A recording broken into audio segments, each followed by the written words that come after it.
तो जी हाँ मेरे प्यारे स्कूलों, आपका स्वागत है आज के इस वीडियो पर। आज के इस वीडियो में अर्धवार्षिक मूल्यांकन 2022-23 का कक्षा 7वीं का विषय आपका संस्कृत का 16 दिसंबर का पहला पेपर आपका संस्कृत का होगा और पूरा पेपर मेरे पास यहाँ पे आ चुका है। देखिए आपका समय 2 घंटा इसमें दिया जाएगा। अगर बात करें पेपर का तो 50 अंक का आपका पूर्णांक यहाँ पे होने वाला है और पूरा पेपर यहाँ पे आ चुका है। देखिए हर एक क्वेश्चन और साथ में आपका रियल क्वेश्चन पेपर का साथ में विथ आपको यहाँ पे देखिए हर एक क्वेश्चन का आपको सॉल्यूशन मिलेगा, जिससे आपके पूरे 50 में से 50 नंबर मिलेंगे। तो आपको शुरू से लेकर आपको अंत तक ये वीडियो देखना, जिससे आप 50 में से 50 नंबर ला सके। मेरे पास सभी क्वेश्चन के प्रॉपर आंसर हैं। चलिए इस वीडियो को स्टार्ट करते हैं। और जो भी छात्र पहली बार विजिट कर रहे हैं, वीडियो को दिल से लाइक करिए और साथ में चैनल को सब्सक्राइब कर लीजिएगा। देखिए सबसे पहले क्वेश्चन पेपर आपका यहाँ पे आता है। देखिए लिखा है यहाँ पे सभी प्रश्न करना आपको अनिवार्य है। तो पहला क्वेश्चन रिक्त स्थान की पूर्ति करने के लिए बोल रहा है। देखिए कुछ आपके यहाँ पे इसमें ऑप्शन दिए हुए हैं, जातम, छत्रम, कुभेदम, पिकाक्यो, बारमेदम, मेलापका। ठीक है, 5 अंक का क्वेश्चन है। अब पहला देखिए क नंबर में लिखा है छत्तीसगढ़े क्षेत्रस्य ग्रामे डैश डैश आयोज्यते। तो छत्तीसगढ़ के प्रत्येक ग्राम में, उस क्षेत्र में, गांव-गांव में क्या आयोजन होता है। तो इसमें आपको ऑप्शन दिए गए हैं। अब ऑप्शन देखिए क्या होता है, वहाँ पे आपका मेला लगता है। तो मेला को संस्कृत में बोलते हैं मेला पका, बोलते क्या बोलते हैं, मेला पका हो जाएगा। और इसके बाद ख नंबर पर दिया है मया प्रत्येकम पुस्तकम डैश डैश पठितम। तो देखिए मैं प्रत्येक पुस्तक को पढ़ता हूँ, तो कौन पढ़ेगा, तो आपको यहाँ पे बात कर रहा है, आपको आंसर यहाँ पे छत्रम करना है। और इसके बाद तीसरा पॉइंट लिखा है भवताम दक्षिण हस्ते डैश डैश विराजते। तो यहाँ पे भवताम यानी दक्षिण में कौन क्या विराज यहाँ पे विराजते हैं। तो आपको इसका आंसर करना पड़ेगा।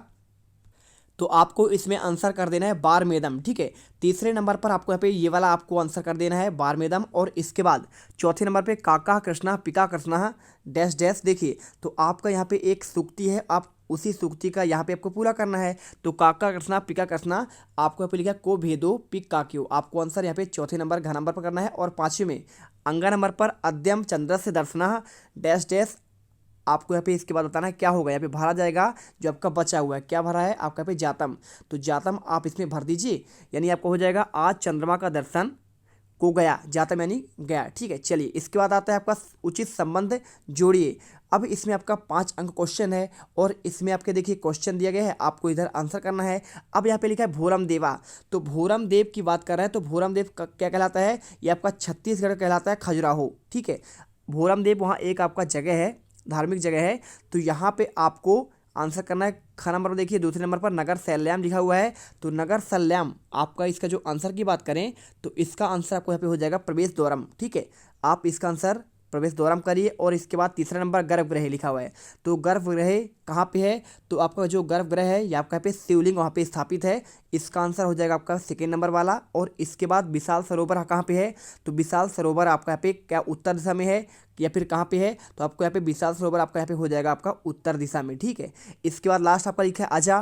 तो अजा का आपका यहाँ पे हो जाएगा, यहाँ पे आपका अजय नहीं होता है बकरी, और गंधम आपका यहाँ पे लिखा गया है। तो आपको आंसर इसमें लिख देना है। और इसके बाद क्वेश्चन आपका आता है तीसरा क्वेश्चन में कुछ आपको देखिए यहाँ पे क्या लिखा गया है, 10 अंक क्वेश्चन है। इसमें आपको निम्नलिखित गद्यांशों में से किसी 2 का आपको हिंदी पे अनुवाद करना है।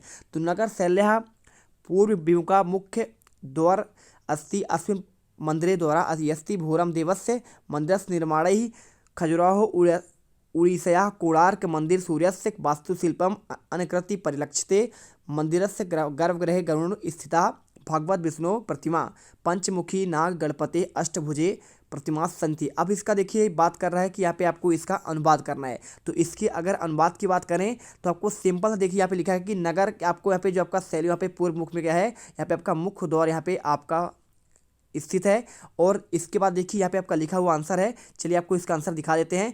सबसे पहले देखिए आपको यहाँ पे पहले वाले आपको 3 में से 2 का आंसर करना है और इनमें आपको 3 में से आपका 2 का आंसर हम आपको करवा के दिखा देते हैं। देखिए तो आपका यहाँ पे ये हो जाएगा पहले वाले का मुख्य जिला द्वार कहाँ पे, नागरिक शैली में पूर्व की ओर स्थित है। इस मंदिर में एक द्वार है। भोरम देव के मंदिर का निर्माण उड़ीसा खजुराहो में कोणार्क के सूर्य मंदिर की स्थापत्य प्रकृति है। मंदिर के गर्भगृह में गरुड़ पर विराजमान भगवान विष्णु की मूर्ति, 5 मुख वाला नाग और भगवान गणेश की 8 भुजा वाली मूर्ति है। आपका यहाँ पे ये पहले वाले का हो गया। और इसके बाद देखिए यहाँ पे आपका सेकेंड का आपका ये हो जाएगा। सेकेंड में देखेंगे तो इसमें लिखा गया है इदम अस्माकम राम रायपुर नगरम, यानी यह हमारा कौन सा है, यहाँ पे रायपुर नगर है। इसके बाद यहाँ पे खारून नद्या तटे रायपुरम, खारून नदी के किनारे यहाँ पे रायपुर बसा हुआ है। छत्तीसगढ़ प्रदेश राजधानी रायपुर नगरम अस्ति, और छत्तीसगढ़ की राजधानी क्या है आपका रायपुर नगर है। अस्य नगरस्य महत्वम प्राचीन कालादेव वर्तते, इयम नगरो तड़ागनाम नगरी कथते, यानी तड़ाग यानी आपका तालाबों का नगरी कहते हैं इसे। अत्र अष्टासाधिका तड़ागा संति, यहाँ पे बात कर रहा है इतने आपके यहाँ पे तड़ाग हैं यानी आपको तालाब हैं।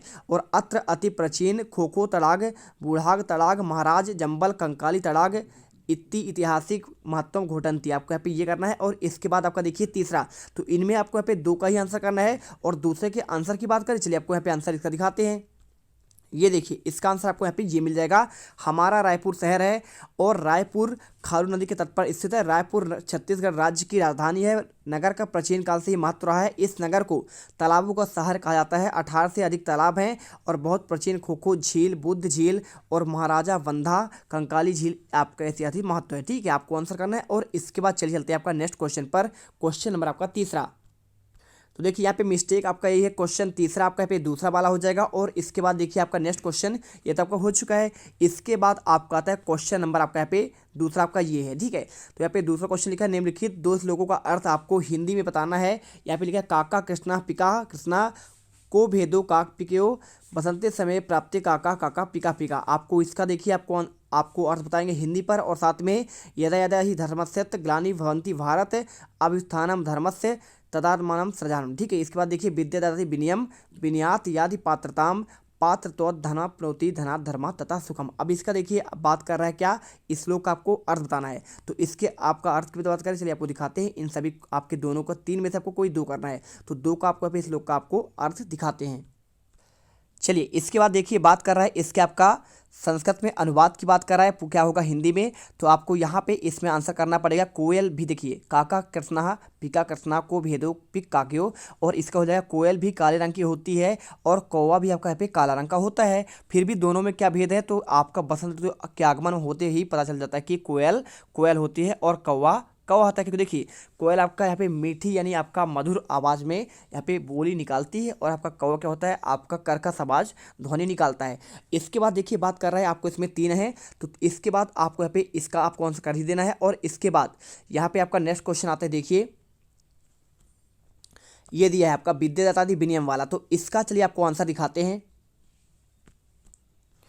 तो देखिए अगर इसके आंसर की बात करें तो यहाँ पे लिखा है विद्या दत्तादि विनियम विनियाद याति अत्रत्वाम, लिखना है पढ़ने लिखने से शऊर आता है और शहूर से काबिलियत आती है। और पात्र तौर धना पनौती धना धर्मा तथा सुखम, और इसका आगे हो जाएगा काबिलियत से पैसे आने शुरू होते हैं और पैसों से धर्म और फिर यहाँ पे सुख मिलता है। आपको आंसर करना पड़ेगा। और इसके बाद क्वेश्चन देखिए यहाँ पे आपका लिखा गया है, आपका क्वेश्चन नंबर आता है चौथा। ठीक है, तो क्वेश्चन नंबर चौथे में देखिए आपको यहाँ पे संस्कृत में आपको उत्तर देना है। हर एक क्वेश्चन का 10 नंबर है। यहाँ पे देखिए पूरे क्वेश्चन है। तो पहला क्वेश्चन लिखा है छत्तीसगढ़ हृदय स्थलम नगरम किमस्ति। तो आपको ये क्वेश्चन दिया गया है, तो आपका छत्तीसगढ़ यहाँ पे हृदय स्थल नगर कौन सा है, तो आपको आंसर यहाँ पे आपको रायपुर करना है। ठीक है, देखिए आपको मैं लिखित आंसर दिखाऊंगा, आपको कॉपी पर बढ़िया लिखा हुआ, तो आप पहले यहाँ पे देख लीजिए रायपुर आपको इसका आंसर होगा। और इसके बाद सेकंड क्वेश्चन देखिए छत्तीसगढ़ खजुराहो किम अस्ति। तो छत्तीसगढ़ खजुराहो किसे कहते हैं, तो आपको आंसर करना पड़ेगा भोरम देव। ठीक है, तो इसका आंसर आप यहाँ पे भोरम देव कर दीजिएगा। और भोरम देव करने के बाद तीसरा क्वेश्चन देखिए शस्त्राणी किम ना छिंदती, आपको ये क्वेश्चन दिया गया है। तो इसके अगर आंसर की बात करें तो आपको इसमें आंसर करना पड़ेगा नैनम छिदंती नैनम दहती पापका। ठीक है, और इसके बाद क्वेश्चन नंबर आपका चौथा लिखा है का सप्तभ्या कक्षायाम प्रवेशयन्ति। कौन यहाँ पे कक्षा 7 में प्रवेश कर गया था, तो आपको आंसर यहाँ पे आपको सिद्धार्थ की बात कर रहा है, आपको आंसर यहाँ पे सिद्धार्थ आपको कर देना है। इसके बाद क्वेश्चन देखिए 5वां लिखा है रामायण से महाकाव्य से रचना किम अक्रोत। आपको इसका आंसर 5वें का आंसर यहाँ पे तुलसीदास। देखिए रामायण की यहाँ पे महाकाव्य की रचना किसने किया था, तो तुलसीदास आपको यहाँ पे सही आंसर करना है। और इसके बाद क्वेश्चन नंबर 6 देखिए अपनी पाठ्य पुस्तक से कंठस्थ किए गए कोई आपको 2 श्लोक करना है। 2 श्लोक ही आपको लिखने हैं। तो आपको जो प्रश्न पत्र में आ चुका है आपको उसे नहीं लिखना है, उसके अलावा जो भी आपको पे याद हो आप उसको लिख दीजिएगा। ठीक है, क्योंकि आपका ऑलरेडी पेपर में आपका काक पिकियो वाला लिखा गया है, साथ में आपके बहुत सारे विद्या ददाती वाला लिखा गया है। तो आप इनमें इसके अलावा जो आप एक चाहें तो आप इसमें लिख सकते हैं। चलिए आपको आंसर इसका भी दिखा देते हैं। तो इसका आंसर आपको यहाँ पे ये मिल जाएगा। देखिए सभी के आंसर आपको मिल जाएंगे।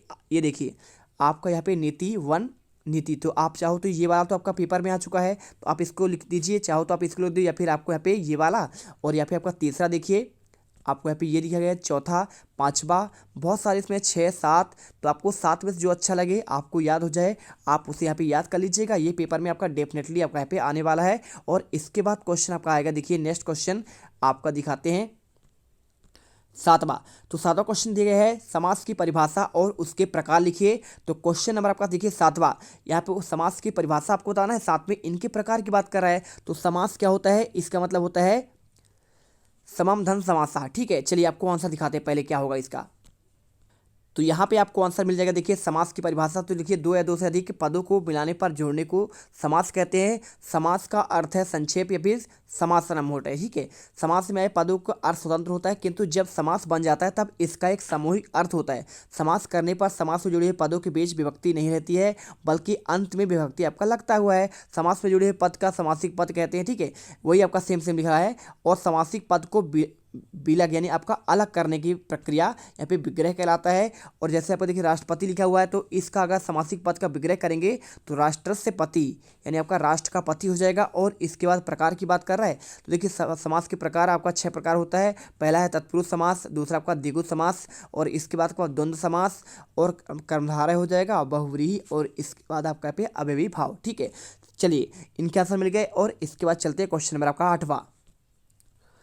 क्वेश्चन नंबर 8 में देखिए यहाँ पे लिखे निम्नलिखित हिंदी वाक्यों का आपको यहाँ पे संस्कृत में आपको अनुवाद करना है। लिखा है संस्कृत प्राचीन भाषा है, तो आपको इसमें संस्कृत में लिखना पड़ेगा संस्कृतम प्राचीनतम भाषायाः अस्ति। ठीक है, अगर इसके आंसर की बात करें आपको लिखित चलिए दिखा देते हैं इसका क्या आंसर होगा। साथ में दूसरा लिखा है आदर्श छात्र के कौन कौन से गुण होते हैं। तीसरा लिखा है गर्भगृह में कितने शिवलिंग है। चौथा लिखा है चंद्र का दर्शन कब होता है। अगर मैं आंसर की बात करूं तो यहाँ पे पहले का आंसर आपको लिख देना है, आपको बता दिए। सेकंड का आंसर हो जाएगा यहाँ पे आदर्श छात्रा किम गुणा अस्सी। ठीक है, आपको आंसर सेकंड का ये करना है। और तीसरे वाले में गर्भगृह में शिवलिंग है, तो इसका आंसर करना है आपको यहाँ पे गर्भगृहे शिवलिंगम अस्ति। और इसके बाद देखिए 5वें का फल की इच्छा मत करो, इसका आंसर हो जाएगा माँ फलेसु कदाचन। ठीक है, और इसका आंसर आपको लिखित चलिए दिखा देते हैं पहले, क्योंकि आपको यहाँ पे लिखित आपको देखना भी जरूरी है। तो आपको यहाँ पे क्वेश्चन 8वें का आंसर आपको यहाँ पे ये मिल जाएगा। देखिए सभी के आंसर लिखे हैं क्वेश्चन 8वें के 5वें के तक आंसर, पहला, दूसरा, तीसरा, चौथा और 5वां। और इसके बाद यदि आपने यहाँ पे इसके पहले वाले का आंसर नहीं दिखे चौथे का, तो आप यहाँ पे ये आप इसे देख लीजिए, इसका भी आंसर यहाँ पे आपको दिया गया है। तो आपको यहाँ पे रायपुर नगरम घोरम देवा नैना छिन्नति नैनम दहति पावका और सिद्धार्थ सप्तभ्याम कक्षायाम पठति, और आपका 5वें का आंसर तुलसीदासा। ठीक है, चलिए इसके बाद क्वेश्चन आपका दिखते हैं आपका नेक्स्ट क्वेश्चन आपका 9वां नंबर। तो क्वेश्चन नंबर 9 में आपको यहाँ पे संस्कृत में आपको इसके संस्कृत में आपको देखिए कुछ संख्या आपका दिए गए हैं, इनको आपको संस्कृत में लिखना है। पहला लिखा है 16, तो 16 को बोलते हैं आपका सोडसा हो जाएगा। और सोडसा के बाद इसकी बात करें आपका यहाँ पे 13 लिखा हुआ है, 13 को आपको लिखते हैं त्रयोदश, आपको इसका आंसर त्रयोदशा कर देना है। और इसके बाद सा नंबर में लिखा है 18, तो 18 कहते हैं क्या कहते हैं आपका यहाँ पे हो जाएगा अष्टदशा, आपका इसका 18 का आंसर होगा। और 20 का आंसर हो जाएगा आपका विंशति। चलिए आपको इनका आंसर दिखाते हैं आपको लिखित, और साथ में यहाँ पे आपको देखिए कोई आपको 10वें नंबर पर आपको निबंध लिखना है, किसी एक विषय पर संस्कृत भाषा या महत्व की बात कर रहा है, महात्मा गांधी या फिर उद्यान के बारे में, धेनु के बारे में, साला के बारे में, जो आपको अच्छा लगे आप इनमें से एक कर लीजिएगा। 8 नंबर क्वेश्चन है। अब चलिए क्वेश्चन 9 और 10 का आपको आंसर दिखाते हैं। ठीक है, तो इन सभी के आंसर आपको यहाँ पे मिलेंगे। देखिए सबसे पहले आपको यहाँ पे बात कर रहे हैं संख्या वाले का, तो संख्या का आपको आंसर आपको यहाँ पे ये मिल जाएगा, आपको कॉपी पर लिखा हुआ, तो आप ये देख लीजिए। लास्ट वाले का आंसर आपको यहाँ पे 9 नंबर का आंसर आपको यहाँ पे ये मिल जाएगा। सभी के आंसर चारों के चारों आपको दिए गए हैं, षोडशा, त्रयोदशा, अष्टदशा और विंशति। और इसके बाद लास्ट का आंसर आपको यहाँ पे ये मिल जाएगा। इसे आपको संस्कृत भाषा का महत्व का आपको यहाँ पे वर्णन करना है। तो यहाँ पे देखिए सर्वासु भाषासु संस्कृत भाषा प्राचीनतमा भाषा अस्ति, अस्माकं संस्कृति भाषा मेव प्राचीनतमा चत्वारः वेदाः ऋग्वेदः यजुर्वेदः सामवेदः अथर्ववेदः संस्कृत भाषायां विद्यते। वाल्मीकिनां विरचितं रामायणं प्रथमं छन्दोबद्धं महाकाव्यम् अस्ति। अस्मिन्नेव कवे सामाजिकाः आदर्शाः निहिताः सन्ति, यथा रामस्य पितृभक्ति, भारतस्य त्यागः, दशरथपुष्पवल्यं च महाभारतं नाम संस्कृतग्रन्थस्य विश्वज्ञानकोशः प्रतीयते। गीतापि महाभारतस्य एव महत्वपूर्णस् अस्ति। अस्यां भाषायां कविकुल कालिदासेन अभिज्ञान शाकुंतलम नाम प्रसिद्ध नाटकम विरचित, यानी महाकवि कालिदास ने विश्व प्रसिद्ध नाटक आपका यहाँ पे अभिज्ञान शाकुंतलम की रचना की है। साथ में गीतु काव्यस्यु तस्य मेघदूतम प्रसिद्धम अस्ति, साथ में गीति काव्य में मेघदूत प्रसिद्ध है। जयदेवेन विरचितम, जयदेव के द्वारा रचित किया गया गीता गोविंदम नामक गीत काव्य भी आपका यहाँ पे सर्वाधिक आपका लोकप्रिय यहाँ पे आपका काव्य है। साथ में पूरा भारतीय प्राय सर्वेशा जना संस्कृत भाषा में परस्पर आलप्यन्ति तथा एकदा भोज राजा गच्छन् मार्गे एकम भारवाहकम दृष्टवान तस्य शीर्षि गुरुतरः भारम दृष्ट्वा भोज राजा तब पृच्छत अपि भारो बाध्य। ठीक है, यहाँ पे आपको देखिए, यहाँ पे इसका आपको संस्कृत भाषा का महत्व का आपको वर्णन कर देना है। तो सभी के आंसर आपको यहाँ पे दे दिए गए हैं, एक एक करके आप यहाँ पे आंसर अच्छे से देख लो। यहाँ पे श्लोक की बात कर रहे हैं, इसमें पूरा 7 श्लोक हैं। जो भी आपको यहाँ पे 2 श्लोक आपको याद करके आपको लिखना है, तो आप इसे याद कर लीजिए। साथ में आपको यहाँ पे समास की परिभाषा और इसके बाद क्वेश्चन आंसर की बात कर रहे थे। इसके बाद देखिए आपको हिंदी में आपको संस्कृत के सुभाषितानी का आपको वर्णन करना था, इसके बता दिया मैंने। साथ में आपको क्वेश्चन नंबर 2 का आप देखिए, इसका आंसर बताया मैंने, और बाकी आपका 9 का आंसर आपको यहाँ पे 9वां 8वां, और इसके बाद आपका ये चौथे का आंसर है, और चौथे के बाद आपको यहाँ पे मिल जाएगा दूसरे का आंसर और आपको सही जोड़ी वाले, और सही जोड़ी के बाद आपको यहाँ पे मिल जाएगा पहले का आंसर आपको रिक्त स्थान वाले क्वेश्चन। तो सभी के आंसर यहाँ पे दे दिए गए हैं। तो आई होप आपको यहाँ पे सारे आंसर आपको यहाँ पे क्लियर हो चुके हैं, और यदि आपने ये क्वेश्चन पेपर अच्छे से कर लिया तो आप 50 में से 50 नंबर लेके आओगे, इसके हम गारंटी लेते हैं। मिलते हैं इस वीडियो पर। जय हिंद, जय भारत।